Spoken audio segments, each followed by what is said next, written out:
We had Tim Hines in town this week for 3 nights, and I'm telling you that there's something that when you bring a prophet in, you can't do unless you're a prophet yourself. Okay, I am a prophetic guy, so I could do some of that, but there's something that Tim Hines has that I don't have. And so the reason I bring him in is to say, hey, here's someone for you to look at. Imitate them. Right? Listen and look at their faith and be like them and open your heart and let God bring in the black and white and lay down the line and lay down a little bit of the rules that we don't always like and speak to you straight and bring some reproving and some rebuking that we need, and encouragement. And that's what makes the church strong. That's what gives us the foundation. Look at your children. Wherever you didn't discipline them, are they strong today? Sucked the air right out of the room, didn't it? Wherever you did discipline them, and let me add, love them, because both things are necessary ingredients. If you're not going to love your son or daughter, you're not going to be able to discipline them. If you don't love your son and you discipline them, guess what that turns into? Abuse. But if you love them, okay, they're looking for boundaries. And the church today is looking for boundaries. It does not know where the boundaries are. So it just kind of gets caught up in the holding pens. Everybody's going to a holding pen. It's like the feedlot. We lived in a town in Colorado that had feedlots around it. And after seeing a few feedlots, I'm like, wow, I want to raise my own cow. Because I want to eat beef that's clean. You know what happens in a holding pen when they put all the cows in there? They all walk around in their own feces. From the time they go in to the time they get butchered, some of them are up to their, what do you call it, an elbow? I don't know, a knee? I guess it's a knee. Doesn't bend this way, bends this way. I never claimed to be a farmer. That's what they're doing. They're standing around in there, and it's not healthy. I don't care what Monsanto tells you or all the companies that run. Everybody, see, we're beyond, guys. We live in a socialized country, more so every day. Socialism means your vote doesn't count like it once did. Wake up. Stop acting like it does. I'll tell you what does count, your spiritual vote. The devil loves this. He loves to hide out. Go in your Bible and read about the devil. Find out what the Bible calls him. You'll find out he's like the hinderer. The name Satan actually means traducer. He's someone that will talk bad about you when you're not around. He's someone that's out to make you look bad. His very definition of his name, this is who he is. He's someone that likes to stay hidden. He likes to be undercover. He doesn't want to be out in front. He's not usually running a nation, They're not flying a pentagram on their flag. But he's behind the scenes. He's working in the people you do trust, the people you do listen to. He's working in some of the ideas that you do prefer, some of the old human traits that you haven't let God deal with in your life. He's hiding out in there, and he's pulling strings from behind, and he's the puppet master up on top. And he'll lure you into a movie theater and shoot you down. And you're like, hey man, we're just going to see Batman. I hope somebody's mad at me today. Mad enough to listen. Hey, let's go to Batman, man. That's what everybody does. Let's go see Batman. I've seen Batman. But I'll tell you what, after last week, should I really be watching Batman? Oh, Pastor Rocky, you're just hardcore. Now you're just old school. Maybe. Or maybe you just have itching ears. Maybe something in your hearing isn't the way it needs to be. Maybe somebody hasn't spoken to you in a long time and said, hey man, knock it off. I got the little Tim head thing going on. I've been around Tim. I like that thing. I like that. Yeah. He's a little bit bigger than me. He doesn't have quite the neck I have, so it works better for him. His whole body just yeah. He's got the look for it too. No, I'm not trying to get down on you or hurt you. I'm just trying to say these are the things that make a person strong. I don't give. If I come to church next week and 25 people that used to go to church don't go anymore, I'm not going to be happy about it. it's going to sting right in here. It's going to hurt. I'm not going to lie to you. I'm not Batman, Superman. But if it's 25 people that just are like, hey, man, we just want to do what we want. We're just looking for a fun, exciting church. Take your pick. Go to Fun Zone. Go have go do all the things that they do to attract people today to church. I tell you what, if God's not the main attraction, let's quit doing this. So you got to have an appetite, again, for the things God says have an appetite for. God says have an appetite for an apostle. This is what builds the church, Ephesians chapter 4. Have an appetite for a prophet. You don't have an appetite for a prophet? Something's wrong with you, man. What's wrong with you? You're not going to hear it. You can tell me you're hearing God all day long. If you don't have an appetite for a prophet, you don't hear from God. If you do, you don't listen.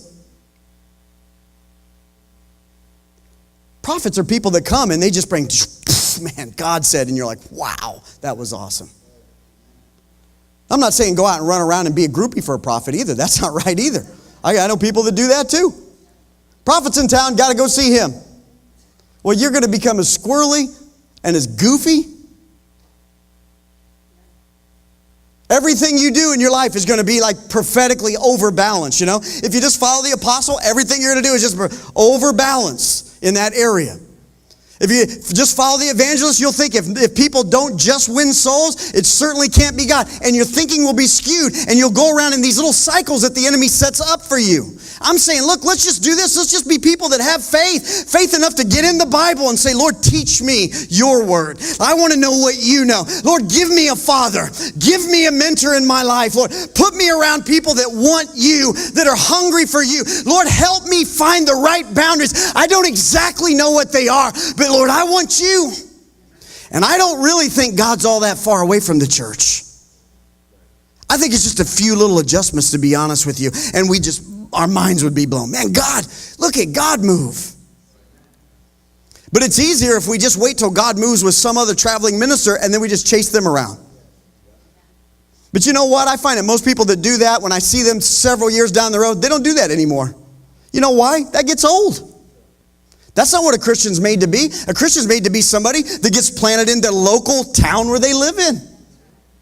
This is where I live. I can't just go traveling around with an itinerant guy. God's called me here. I'm supposed to live for him here, follow him with faith here, fight the good fight of faith here, and then see what God does. And then maybe later God picks you up and says, now I'm calling you to do something different. And that's what church is supposed to be like. Anything's possible.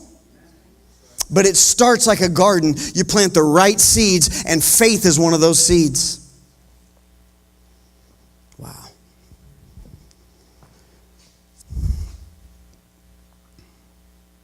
For the time will come. I like that. It wasn't maybe, it was for sure.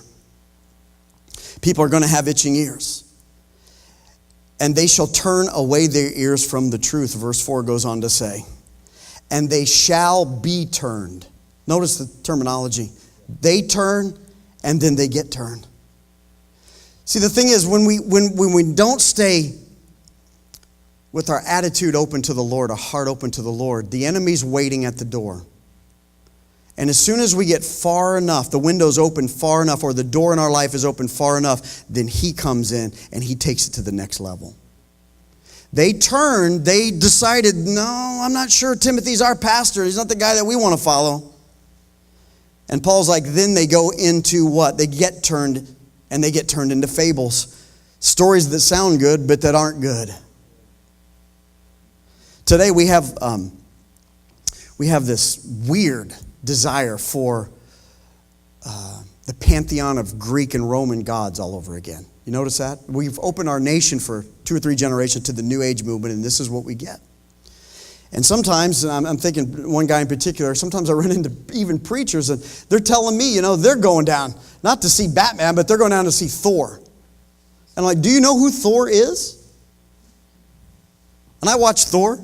I saw it just to see what, I want to see what there's, and I'm like, man, it sucks you in because it's like a superhero, but you don't realize that, you're following something now that has been around for a long, long time. Now, you may just be going to the movies. You may be okay, but you're watching Thor. But Thor's been around. He's been not a Greek god, but a Norwegian, a Scandinavian god for a long, long time. And if we had time to talk about who Thor is, or who Zeus is, and all those different, some of them we looked at, we're talking about the churches in Revelation. But if we had time, you'd see that, wow, these guys are very similar to the offspring of the fallen angels who came down with the children of men in Genesis chapter 6. They're very similar. I mean, they're people, but they're superhuman-like people. They're people with extraordinary powers, but we don't even know our Bible anymore. So we're like, hey, let's go see Thor. And what's the enemy doing? He's just hiding underneath the veneer. And I could just say it's all okay, but for the one here and the one there, it could lead them somewhere very dark and destructive. Most people don't care about anything. You know what I mean? Most people in society don't care about it. They can watch Thor and Zeus and throw in Batman and they can do a lot. And because their heart's not attached to anything, it's not going to necessarily take over instantly. But some people will, whatever they're around, they will be given to. This is why the Bible tells us we have to be careful about what we do. Not that we're not free in all areas. We are. God's given us a great freedom. The truth has set us free. I can eat some things so other people can't eat. I can say some things other people can't say. I can practice some things other people can't practice. But when I'm around those people, I am not allowed to do that.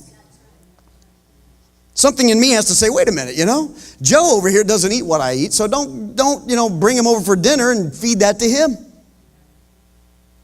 Today the church says, oh, Joe, just get over it, man. Well, Joe will get over it if you help him. Need some fathers that like, yeah, Joe doesn't, maybe he doesn't get it yet. Maybe he doesn't understand everything here. I mean, I'm not talking really to Joe. I'm just using Joe for an example. But maybe he doesn't see everything. But you know what? I see a structure and a foundation developing in his life, and he's coming somewhere. So I'm just not going to put him in that position. These are all the things I'm saying today. These are all the things that are behind the words that we're reading in these 2 chapters in the Bible. People easily turn to fables, easily buy into other teachings that aren't the right teaching. There has to be a people that stand up and say, hey, I've been in the Word. I've been walking with God. Maybe let Thor go. Go watch the Three Stooges instead. I don't know about the Three Stooges. You